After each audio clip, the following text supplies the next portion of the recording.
Welcome back, language explorers. Today we're diving into the world of articles. A and the or nothing at all.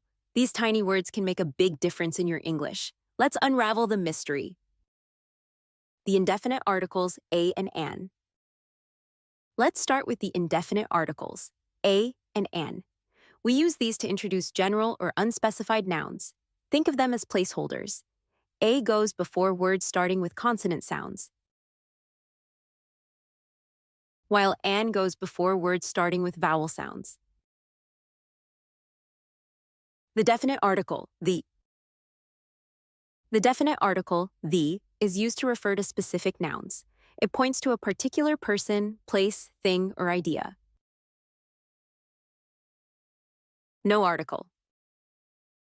Sometimes we don't need any article at all. This is usually with plural or uncountable nouns when talking about something in general. Special cases.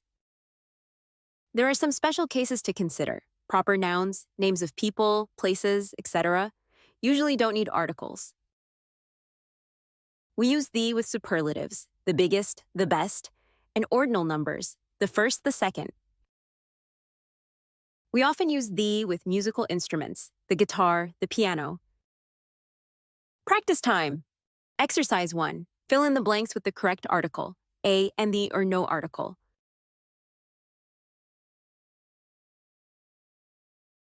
Exercise 2. Correct the article mistakes in the following sentences.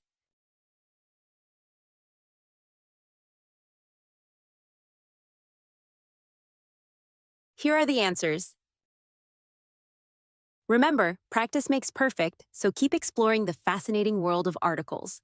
Don't forget to like, comment, and subscribe for more grammar tips and tricks. See you in the next video.